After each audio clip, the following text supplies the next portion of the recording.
Welcome to TCMTalk. I'm Denise Cicuto. Everybody, whoops. Thanks for watching. Thanks, Kirsten, for doing the first scope about the oil massage. I can't wait to try that someday. Yay! And maybe I'll try it while I'm on vacation next week. I hope you guys can hear me. I'm going to turn up the volume. Let's try that. Okay, I forgot my microphone. So today on this scope for TCMTalk, thanks everybody for joining now and on the replay. I'm going to give you the links first. Links to all the articles are on bit.ly/periscope pins.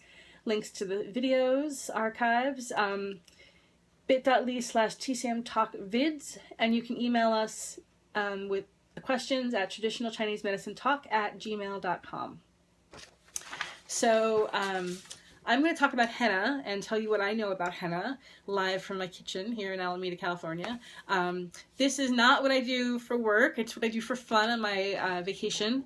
I go to a medieval festival in Pennsylvania every year. It's called Pennsic. I'll put a link up there on the Periscope board so you can take a look. Pennsic.org is the name of it, and there's about 10 to 12,000 people who go, and we set up our little medieval campsites that can be as elaborate or simple as people want them to be. What I do for fun is I have a Turkish spa day because my character is from 16th century Turkey, and I decided a long time ago that this event, this medieval festival Pennsic, is our vacation, so why not pamper ourselves, right? So I got into Turkish bath stuff and henna, and wanted to share it with people. So talk a little bit about henna here today. The first thing I want you to know is about the quality of henna. How do you know if you're getting good quality henna? The first thing to know about the color of the henna, by the way, this is henna on my hair. I've been dyeing my hair with henna for about 12 years or so. And hi, thanks for joining us. I'm originally blonde, and there's some blonde and some gray under there. Yeah, I've been using henna exclusively for about 12 years on my hair. So I'm going to show you what fresh henna powder looks like. This is the color. Now that's a far cry from what's on my hair, right? Well, how does it get that way? You mix it with an oil, an acid, then you let it set for about a couple of hours to overnight. I usually let my henna set for overnight. And so when you buy it, henna powder should look this color. Not brown, not red. It should be this color. This is fresh. This is packaged from hennalounge.com here in Oakland, California. And I'll have the links on our Periscope board for her stuff as well. Really good quality henna. And then when you mix henna up, and I'll talk about the process and how the chemistry works in a little while, it should look like this. This is frozen, actually. This is straight out of my freezer, but you can see the color difference is a dark green, kind of brown, and that's what happens to henna once it's set. The white is obviously frost from my freezer. I usually mix up enough henna to use for a couple of times. I don't ever henna my entire head unless I just have a whole lot of henna hanging around. I usually just do the roots about every 6 to 8 weeks, and that's usually good enough. So how does it get from this minty color brown powder to this dark green, almost brown powder color? Well, it's a process called terping, and hennapage.com, which is another of the sources that I use for telling people about the safety of henna, is terping refers to terpenes, especially monoterpene alcohols. Plants make terpenes just like they make starches, proteins, and sugars. Some plants have high levels of monoterpene alcohol, and we can use these by distilling their essential oils. Henna-tannic acid, the dye in henna, is hydrophobic rather than hydrophilic. Thus, water is not the most effective means to release and darken henna. Now, I usually use henna for my hair. I do get henna pre-mixed in cones, usually from Henna Lounge if I'm here in the Bay Area. Or when I go to this medieval festival, I get them from hennadancer.com. She's always at the festival doing professional henna at her Middle Eastern restaurant / lounge. And also she makes up henna cones, which are actually pretty simple to do with a Mylar wrap. Henna for the skin, yeah, thank you, Kirsten, for asking that. I don't usually do it myself, but I always have plenty of henna cones for people who take my Turkish bath class to play with, because it's fun. I'll show you a little book in a minute. This is the book I had at the beginning of the show. You can see some really gorgeous designs here. Now what you're seeing is wet henna. This is henna when it's still on the skin. The brown is what you see on the skin as the henna is setting. The reddish orangish color in the background is what the henna comes out like on your skin. So when you do henna for the skin, you want to mix the henna with essential oils, and there's a lot of resources I'll have on the Periscope board of what essential oils if you want to mix it yourself, or you can just get the cones pre-made from somebody like Henna Dancer in Pennsylvania at the Medieval Festival, or in the Bay Area, again, hennalounge.com. She has pre-made henna cones.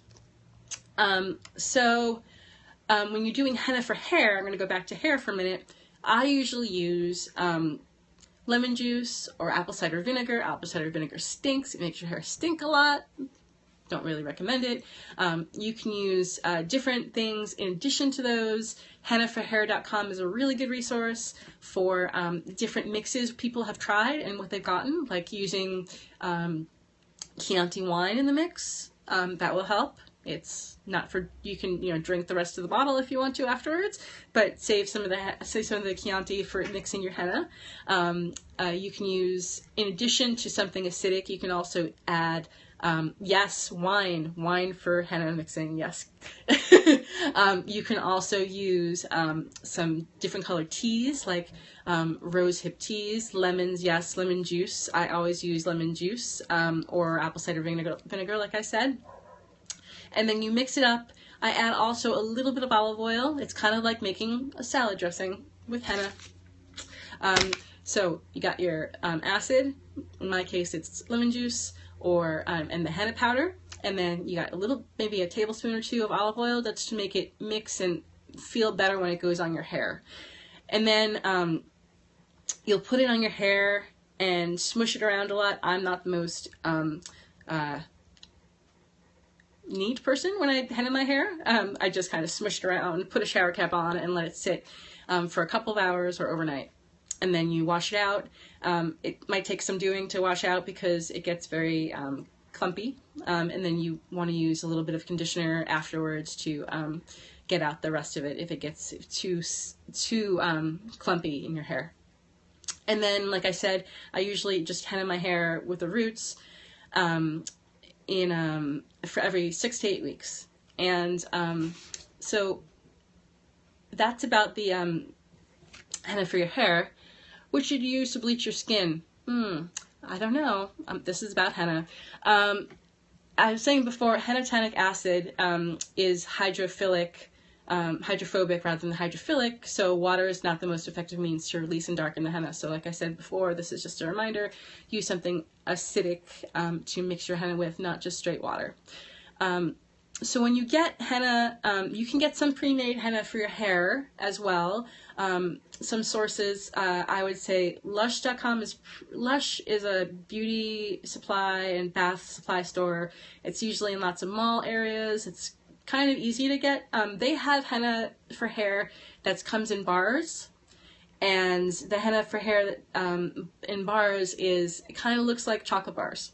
And for that henna, you want to use a double boiler, and using water underneath, and to heat up the bar of henna until it gets softer and looks eventually like this without the frost. It kind of looks like a brownie batter, or a little bit darker, a little bit greener. It should be the consistency of brownie batter. You should get all the lumps out. Otherwise, you're just going to have batches of powder lumps in your hair or on your skin.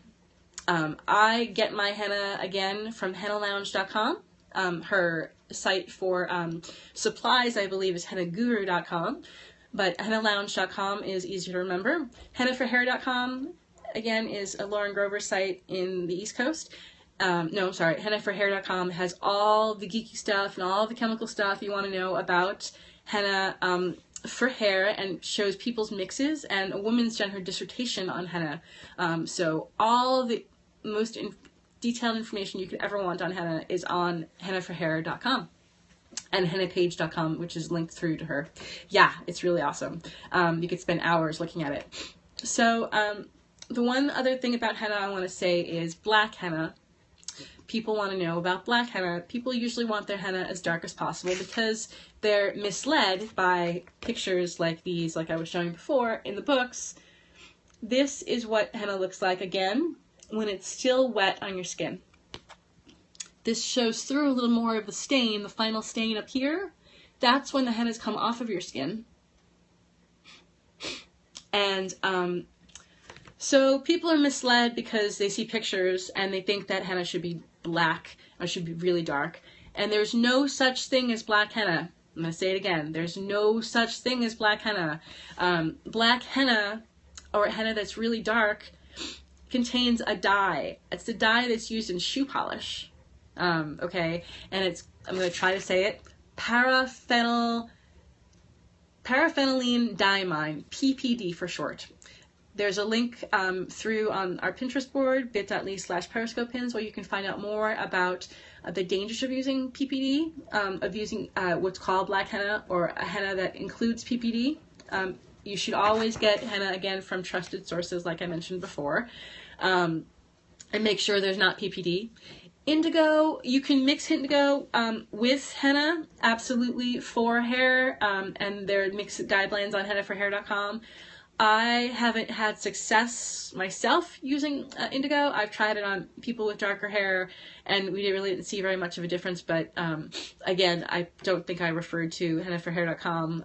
It's not, indigo is not a type of henna. It's actually a different plant. I don't remember the chemical name of the plant, but indigo is a separate plant altogether, and it's a blue-black color, and you can use it to darken henna and to make the mixes a little bit different. You're welcome. Thanks, Kirsten, for asking.